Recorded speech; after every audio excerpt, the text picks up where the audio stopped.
son abinci mai daɗin ɗanɗano gami da gamsarwa, muna farin cikin sanar da ku sabon gidan abincin na mai suna Telzas Restaurant. Waje ne wanda za ku iya samun duk nau'o'in abincin da kuke bukata na zamani kai har ma da na gargajiya. Telzas Restaurant yana nan a cikin Bayero University Kano, Faculty of Communication. Domin neman ƙarin bayani sai a tuntuɓe mu a wannan lambar 09014140603 wato 09014140603.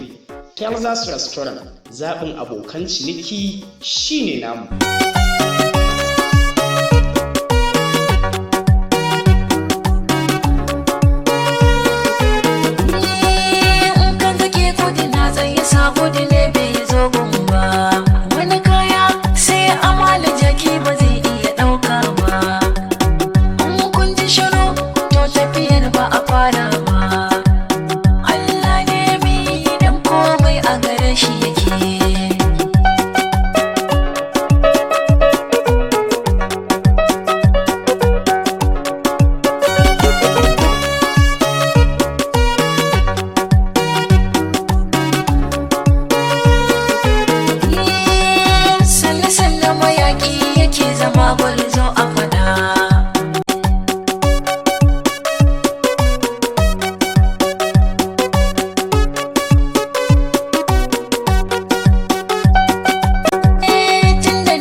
Sarki a zamani na wanda sa'a in kiyar da ake mun sarki mai tarin sa'a.